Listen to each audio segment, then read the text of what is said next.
Біздің бүгінгі сабағымыздың тақырыбы ерітінділер, және осы ерітінділер тақырыбына есептер шығаратын боламыз. Ең бірінші ерітінді дегеніміз не? Ерітінді бұл екі немесе одан да көп заттардан тұратын біртекті қоспа. Ерітінді екі негізгі бөліктен тұрады. Оның біріншісі еріткіш, екіншісі еріген зат. Яғни, егер ас тұзының ерітіндісін алатын болсақ, ас тұзы натрий хлориді бізде өзі еріген зат болады да, ал суда ерітетін болсақ, суымыз біздің еріткіш болады. Екеуі қосқан кезде ерітінді түзеді. Яғни, осы жерден не көре аламыз? Еріген заттың массасына еріткіштің массасын қосатын болсақ,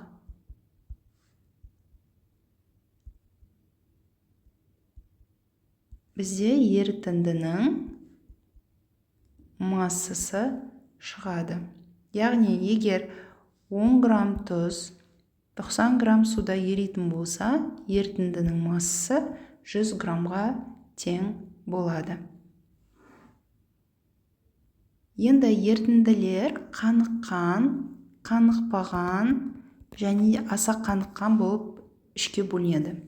Бұл не деген сөз? Егер 20 градус температурада 100 грамм еріткіште 20 грамм тұз ериді деп алатын болсақ, және де 20 градус температурада 100 грамм еріткішке 20 грамм ери алады ғой, біз 5 грамм салатын болсақ, яғни оған тағы да тұз салатын болсақ, ол тағы да еріте алады. Бұндай ерітіндіні қанықпаған ерітінді деп атаймыз. Ал егер 20 градус температурада 100 грамм суға или еріткішке басқада 20 грамм салатын болсақ, ол 20 грамм еріте алады. Біз дәл сол 20 граммын салсақ, бұндай ерітінді қаныққан ерітінді деп аталады. Ал егер 100 грамм суға 20 грамм ери алады, бірақ біз 50 грамм тұз салатын болсақ, яғни оның 20 грамм ерейді, қалған 30 граммы тұнып қалады. Бұндай ерітіндіні аса қаныққан ерітінді деп атаймыз.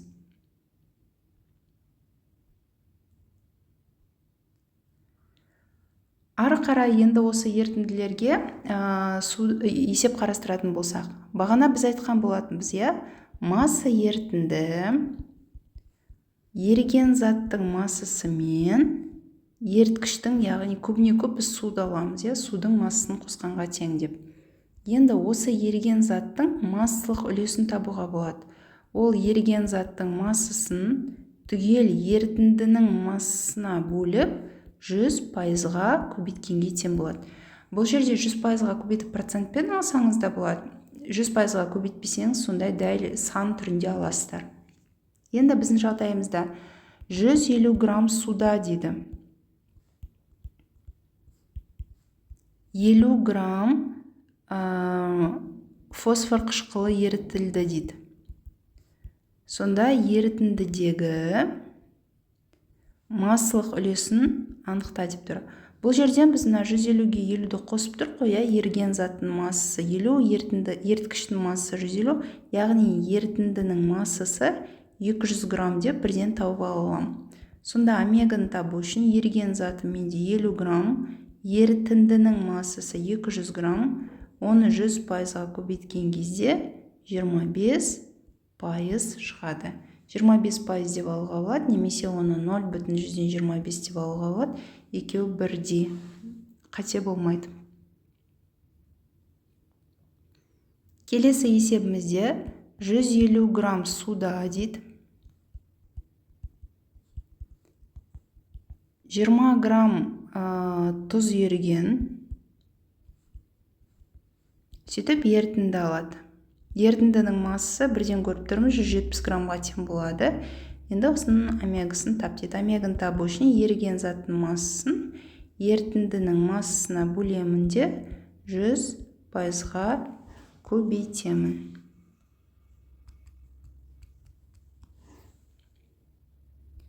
11,76% шығады. Келесі есебім мынандай.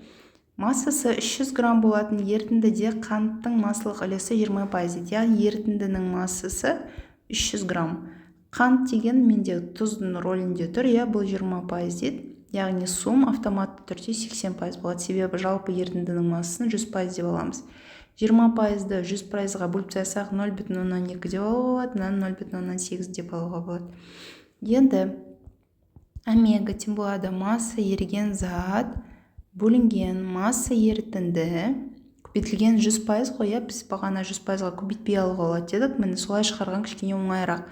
Сонда осы формуладан масса еріген затты тап деп тұр, маған омеганы масса ерітіндіге көбейткенге тең болады.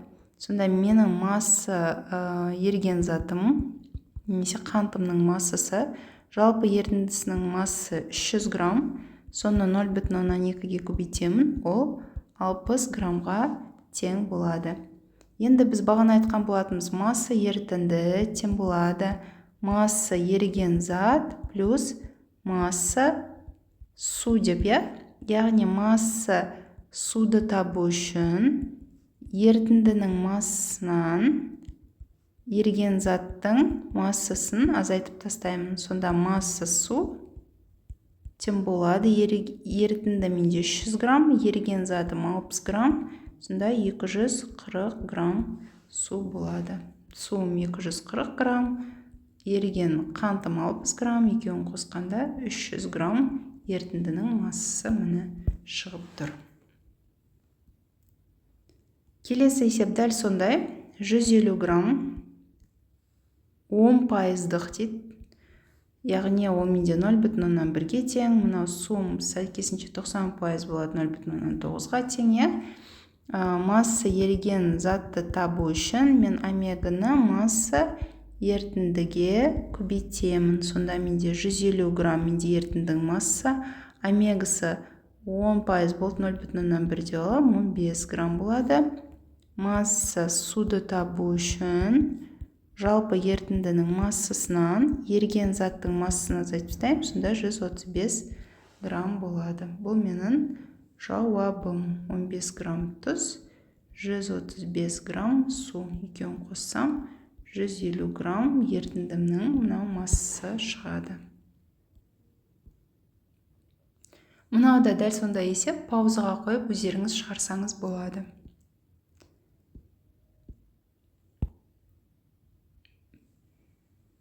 Келесі, ерітіндінің есептерін шығарудың 3 типі бар. Ең біріншісі дайын ерітіндіге су қосу дейді.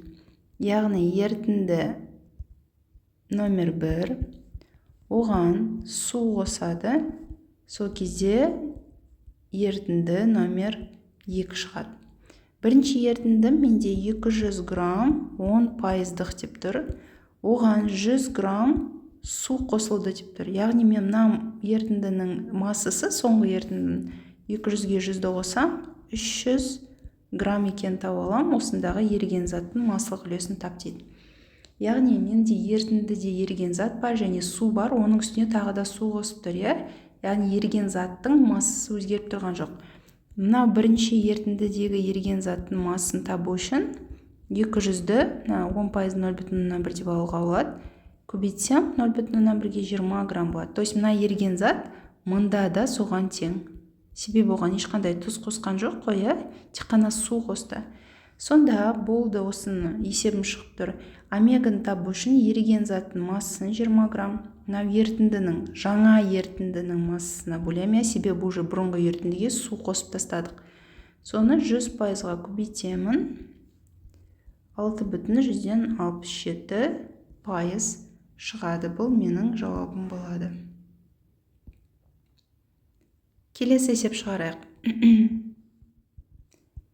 Ерітінді 1, 352 грамм 40%-дық дейді. Осыған су қосады 75 грамм, сонда екінші ерітіндіні алады. Массын табу үшін 352-ге 75-ті бірден қосамын. 427 грамм омегасын табу керек дейді. Мына бірінші ерітіндідегі еріген заттың массасын тауып алам.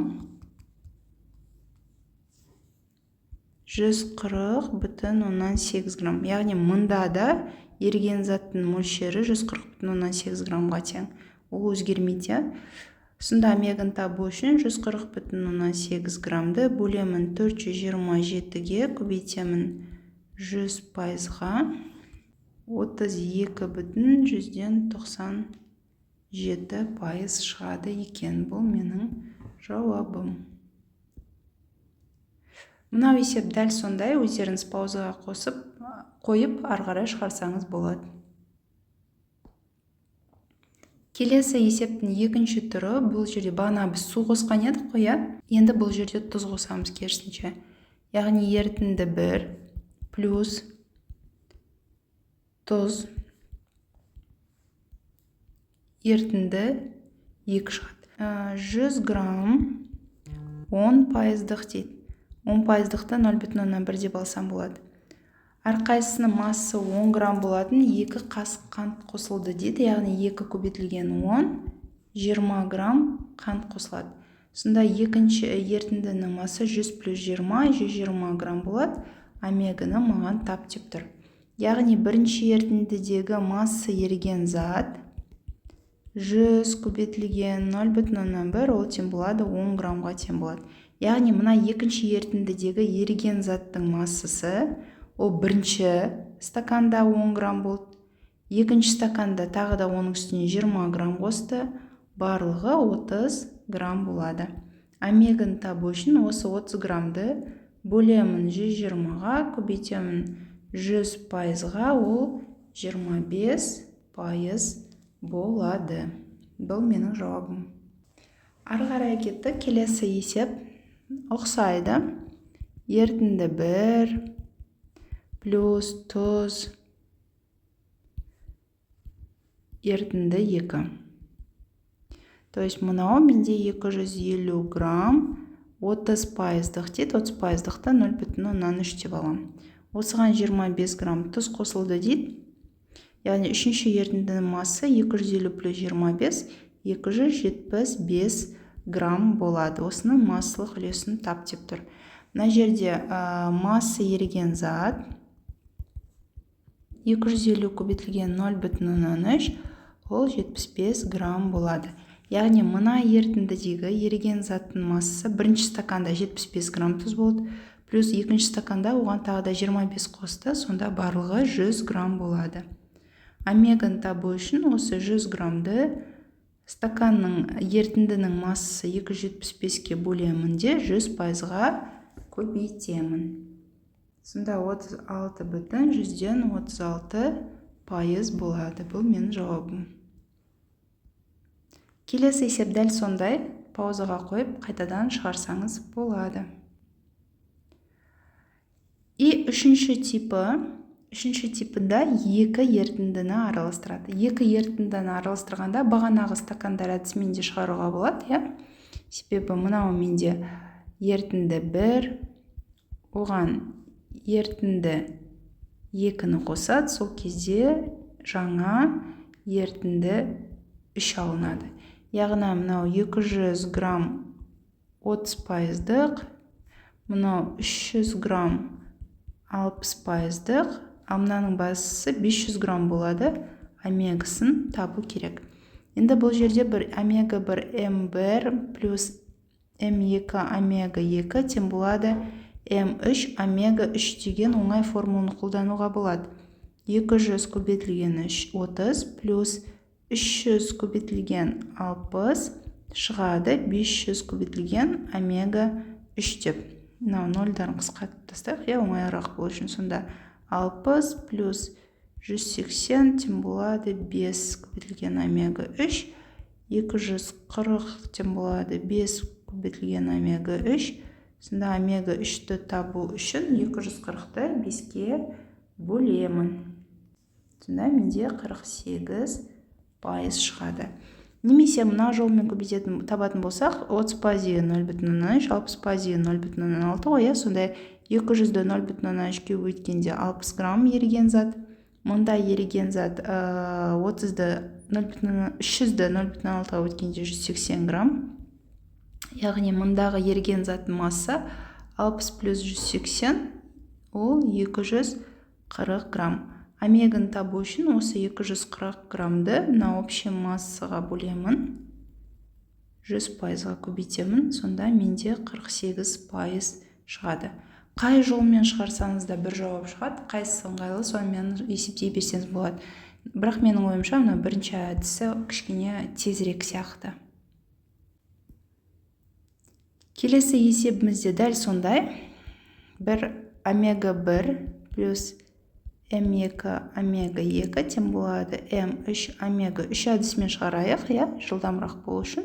200 көбейтілген 25% плюс 450 көбейтілген 40% тем болады 2 массасын қосқанда 650 грамм көбейтілген омега 3 болады. Давайте нольдарды қысқарта кішкене оңай болу үшін.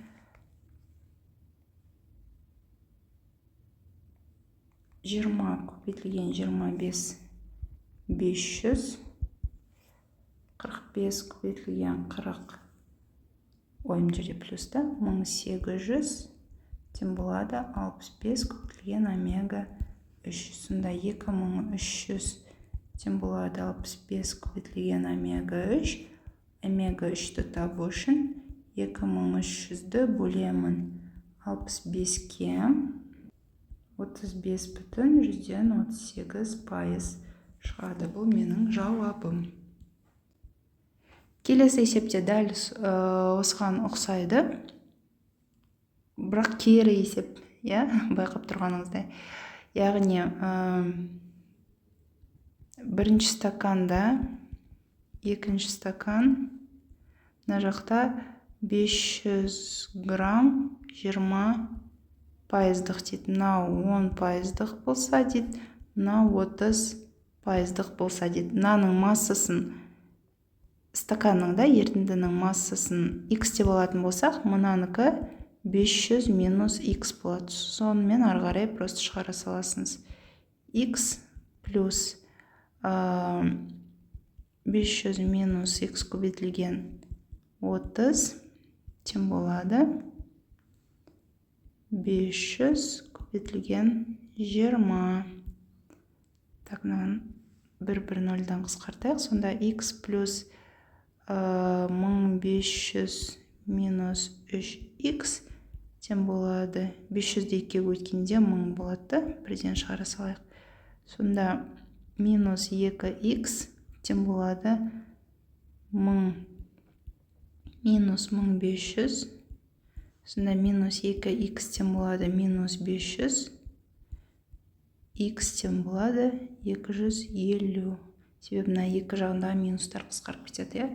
Немесе минус 2-ге бөлем деп алсаңыз болады. Сонда 250 грамм 10%-дық, 250 грамм 30%-дықта, себебі біз x деп мынаны белгілеген болатынбыз. Мынаның массын табу үшін 500-ден 250-ді азайтқанда бәрібір 250 шығады. Осымен біздің есептеріміз аяқталды. Сұрақтарыңыз болса, комментарийға жазып сұрасаңыз болады.